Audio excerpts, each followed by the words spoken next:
Assalamualaikum warahmatullahi wabarakatuh. Perkenalkan, nama saya Alifia Nur Fitri dengan nomor induk mahasiswa 860027297. Pada kesempatan kali ini saya akan melaksanakan praktikum IPA yaitu tentang optik, khususnya mengenai pemantulan cahaya pada berbagai jenis cermin. Nah, sebelumnya, apa itu optik?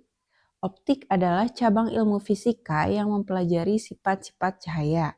Cahaya merupakan bagian dari gelombang elektromagnetik yang memungkinkan kita melihat benda dan berbagai fenomena di sekitar kita. Tujuan dari percobaan ini yaitu yang pertama, menjelaskan sifat-sifat cahaya. Yang kedua, menjelaskan sifat bayangan yang dihasilkan oleh cermin. Yang ketiga, menjelaskan sifat bayangan lensa. Yang keempat, menentukan fokus cermin cekung. Dan yang terakhir, menentukan fokus cermin cembung. Baik, di sini alat dan bahan yang saya gunakan pada praktikum ini yaitu yang pertama ada cermin datar, cermin cekung, cermin cembung, HP atau lampu senter, lilin, busur derajat, kertas putih, dan yang terakhir ada layar untuk celah cahaya. Baik, sekarang kita masuk ke langkah percobaan. Nah, yang pertama yaitu pemantulan cahaya pada cermin datar. Nah, pertama di sini saya menyusun senter dan celah cahaya di depan cermin datar. Kemudian, nyalakan lampu senter dan amati jalannya berkas cahaya sebelum dan sesudah mengenai cermin datar. Kita amati. Nah, kemudian gambarkanlah jalannya berkas sinar tersebut sehingga tampak sudut datang dan sudut pantulnya. Ini sudut datang dan ini sudut pantul. Kemudian ukur besar sudut datang dan sudut pantulnya menggunakan busur derajat. Ini busur derajatnya. Kemudian kita ukur sudut datang dan sudut pantul.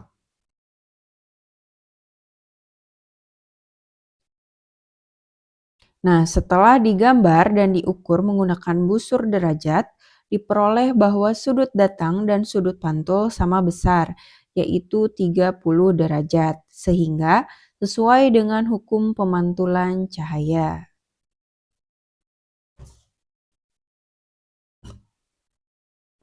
Selanjutnya, saya meletakkan lilin di depan cermin datar dan mengamati bayangannya. Nah, setelah saya amati, hasilnya bayangan pada cermin datar bersifat maya, tegak, dan sama besar dengan bendanya. Selanjutnya, pemantulan cahaya pada cermin cembung. Nah, susunlah alat seperti susunan alat berikut.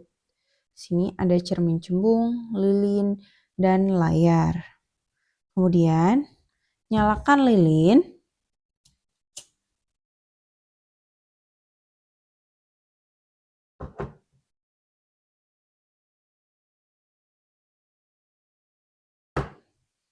Nah, setelah lilin menyala, amati jalan berkas cahaya pada saat sebelum dan sesudah mengenai cermin cembung. Kita amati. Lalu gambarkanlah jalannya berkas sinar. Nah, kemudian catatlah sifat-sifat bayangan yang dibentuk oleh cermin cembung.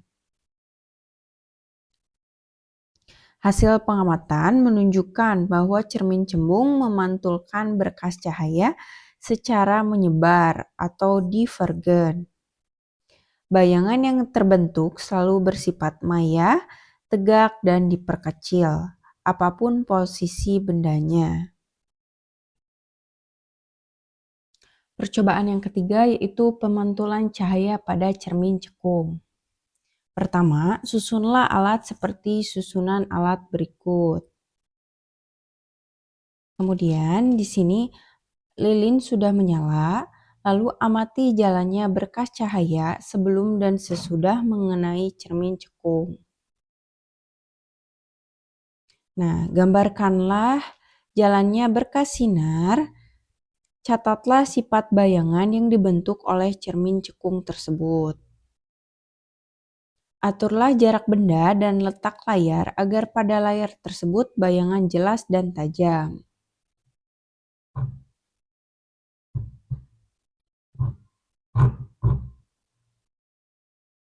Ukur jarak benda dan jarak bayangan.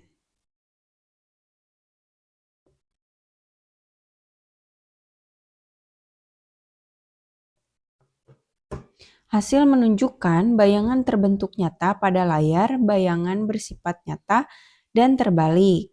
Kemudian geser benda menjauhi cermin cekung. Amati pada jarak tertentu, bayangan benda akan menghilang. Ukur jarak benda dari cermin cekung dan ukur jarak bayangan yang dihasilkan.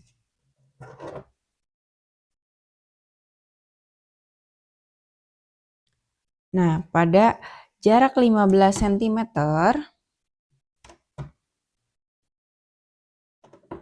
panjang bayangan benda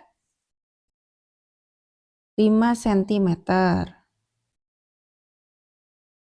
Pada jarak 20 cm,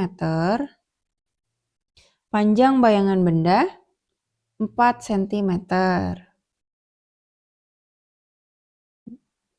Dan pada jarak 25 cm, panjang bayangan benda 3 cm.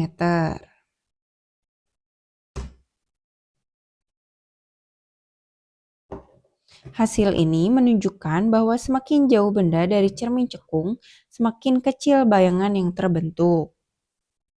Ketika bayangan menghilang dari layar, itu menandakan bahwa bayangan berada jauh dari titik fokus cermin cekung. Baik, dari percobaan yang telah dilakukan, dapat saya simpulkan bahwa cahaya mematuhi hukum pemantulan. Dan setiap jenis cermin menghasilkan bayangan dengan sifat berbeda. Cermin datar membentuk bayangan maya dan sama besar.